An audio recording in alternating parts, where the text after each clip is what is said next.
Вече шеста година не съм там, но непрекъснато се опитвам да преосмислям какво се случи през първия мандат. И самия признавам, че след като отидох там с заведен с много амбиции, след като съдбата беше така благосклонна, разбира се, материализирала се в лицето на президента Първанов да ми даде да правя неща, които преподавам, да закачи, дето се казва на ревера, на баджа ми, същата длъжност, каквато тези, които аз преподавам, Сколкрофт, Бжежински, Кисинджер.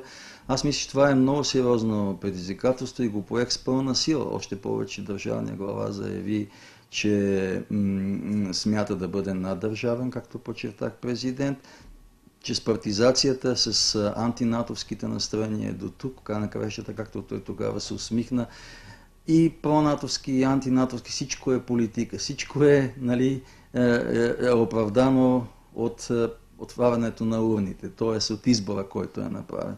Освен това, някой ден, когато мине малко време, аз съм след всеки сериозен, фундаментален разговор с него, все пак той не е просто Георги Седевчев Първанов от Сивишник или Косаче, той е държавния глава, а аз не съм просто Николай Недослатински, някогашен програмист от тежко машиностроене, аз съм неговия секретар по национална сигурност. Аз след всеки разговор в своя дневник се старах максимално обективно да си запиша темите, които сме обсъждали, които касаят България, не които касаят мен или него. И някой ден ще публикувам тези разговори с него, но още в първата ни среща, когато той ме покани и показа своите приоритети, един от приоритетите, както ви казах, беше да се върне в центъра на системата на сигурност Конституционния съвет за национална сигурност. Освен това да се придаде, и затова той кани и мен и другия от бяхме двама, така да се каже, СДС, Никола Карадимов като секретар по външната политика, да предадем едно центристко, по-либерално, по-европейско, по-атлантическо лице на администрацията. Минах през една фаза на огорчение, емоционално. Това си е мой личен проблем, че усетих, че президентът в личен план е злопаметен, тежката му артилерия се опита 2-3 години да ми втежни живота, но това са емоциите. Сега, когато отсявам, когато вече и той, според мен, е слязал от политическата сцена, почвам да търся принципните неща и си мисля, че в началото той действително искрено искаше да промени нещата. И ако една от четирите причини да не промени нищо и за националната сигурност, неговото президентство, той не е просто към него са НСО и НРС. Той е върховен главнокомандващ. И има ключови представители в много от институциите. Една от четирите причини той да не успее, според мен, за мен е лично обяснението, че при огромните му амбиции да остави следа в историята на България, той всъщност се уплаши, мисля си, че клекна и се пречупи, след не знам по какъв начин осъществен натиск да преосмисли позицията си за войната в Ирак. Неговата върхна точка като държавен глава беше когато той застана пред Народното събрание, единствения държавен глава на европейска държава, имаше смелостта и храбростта да заяви пред парламента: аз не приемам тази война. И той действително не я приемаше. Тогава ми беше лесно да пише становище и смятам, че съм един от създателите на тази фраза: аз не приемам тази война. И мисля си, че в един момент той се изправи пред негативното възприятие на Запада, на Съединените щати.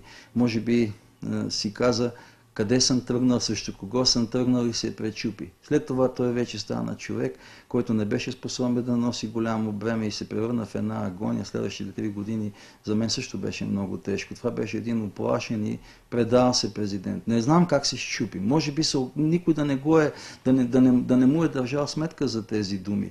Може би просто той се уплаши под товара, който иска да възложи на своите плещи.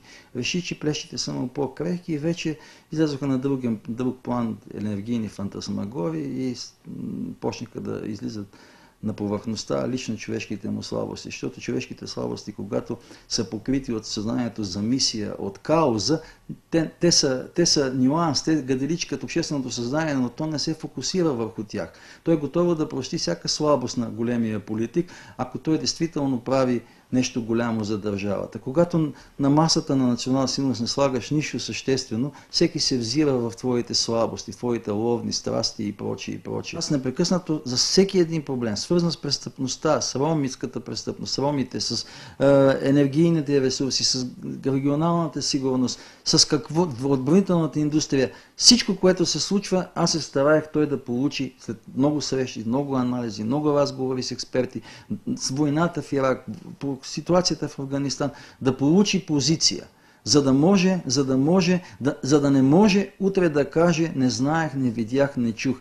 Мога да ви кажа на вас, че когато стане ясно, че България ще от службите, от западните посолства, въобще когато всички бяха вече убедени, че ние ще бъдем ударени в Кербала. Аз бях потресен как българските институции не взимат мерки. И около месец преди ударите му написах становище, че въпросът не е дали, а защо още не сме ударени. Да се вземат мерки. Да, властта не взе мерки. 2-3 седмици, има го и на моя сайт, преди ударите в Кербала, аз му се реших на безпрецедентен акт, след много душевни страдания, дадох му опорни точки, какво да каже той, когато дойдат ковчезите. Държавата не се мръдна. Българският политически елит, не искам да правя спекулации, обаче е виновен за кръвта и той е виновен за кръвта на тези момчета. Защото аз му дадох анализ, те да казаха дърпаш дявола за опашката. Какво трябва да каже държавния глава, когато дойдат ковчезите, за да се стресне България? Защото преди няколко години преди това, когато бяхме в Камбоджа, ковчезите дойдоха. И тогавашният министър на отбраната, лека му пръст, Валентин Сандов, плачеше като дете на тези ковчези. Защото в края на краищата лесно пращаш чужи синове на мисии. Винаги въпросът президентството към всичките ястреби на войната е било, вие и към президента Първанов, вие вашия син бихте ли го пратили? Те всички казаха, ама нашите синове не са военни. Не, ти оценяваше, че мисията от такъв национален интерес, че ако твоя син беше войник, би го пратил. Не, а викам, значи чуждите синове се пращат лесно.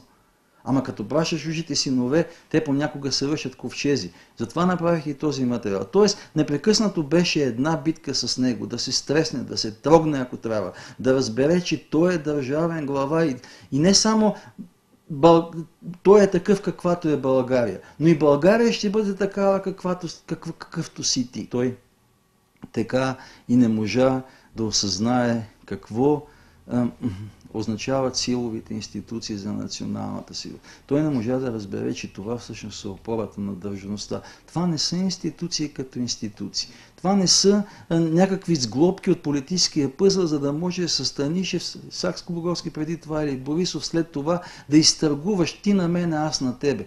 Като някой, който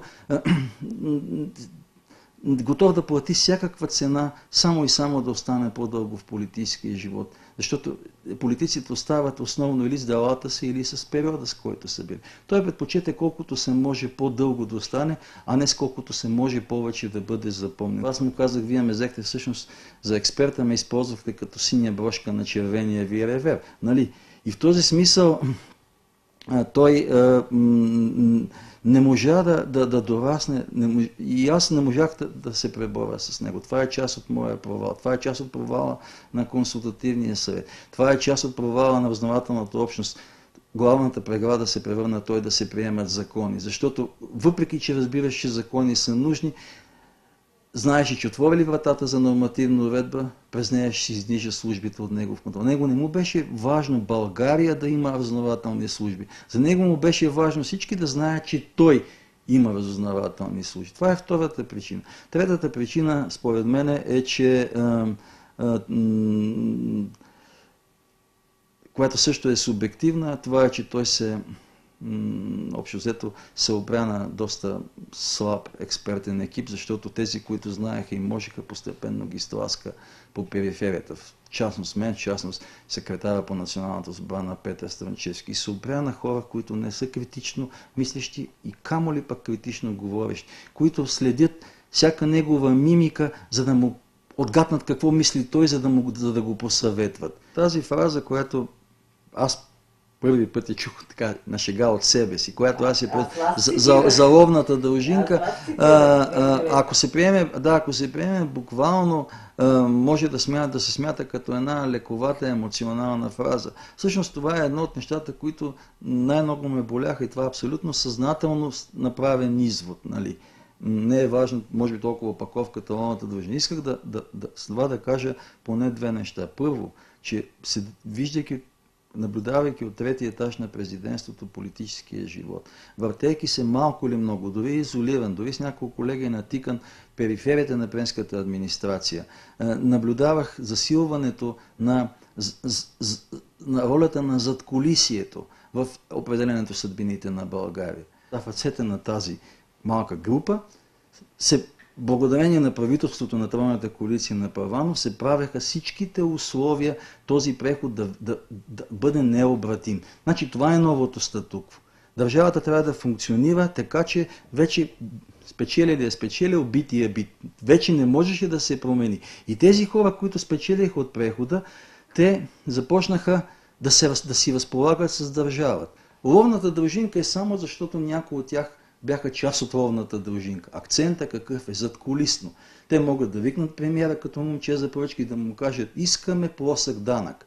Могат да викнат президента условно, метафорично. Могат да ловуват с него. Могат да си пият кафето на втория етаж. А могат просто някъде да са в някоя хижа, вила, обслужени от НСО и да му кажат: виж сега, ние искаме ти да направиш това и това, голям шлем или още нещо. Те започнаха да си редат пъзела на България. И това беше мой въпрос за ловната дължинка, че постепенно политиката, която се водеше на сцената, когато се оценяваха политиците по това, което правят, започна да се изнася в задкулисието.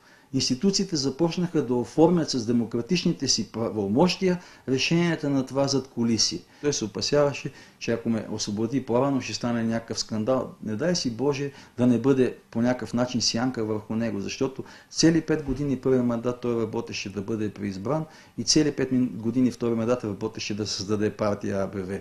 Общо взето първата задача я реши прекрасно, втората абсолютен провал. Лошото е, че всеки един президент оставя калната мръсната работа на вице-президента. Общо взето след доктор Желев и Блага Димитрова, лека и пръст, беше човек, на който не можеш да оставиш, дори да искаш мръсна работа. И Петър Стоянов и Георги Първанов не ценяха и не уважаваха своите вице-президенти. Най-мръсната работа е именно помилването и гражданството. Там най-много схеми могат да бъдат заплетени. Имаше случаи на груба, не мога да докажа, разбира се, но знам. Знам, защото президентството не са само президенти и вице-президенти. Има съветници, има секретари, има секретарки.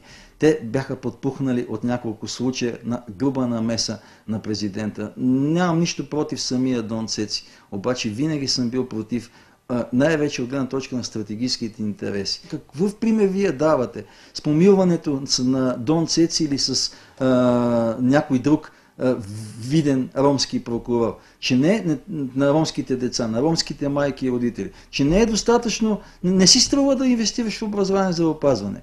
Инвестирай в някакъв сив бизнес, някакъв престъпен бизнес. Бъди всякакъв какъвто искаш да бъдеш, и тогава червените килими на институциите ще се разстелват пред вас. Един елит, който си поделя цар Киро на нас, Дон Цеци на вас. Това е безотговорен национален елит. Аз каквото съм мислял едно към едно съм му казал, защото съм знаел, един път направиш и компромис. Ти отваряш вратата за хиляди други компромиси. Един път помърваш и Дон Цеци, от тук нататък всички дончета, всички цецковци, като ти наведат, че ги помилваш. Затова и може би една от причините да не бъде втория мандат там. Всеки има предел на търпимост.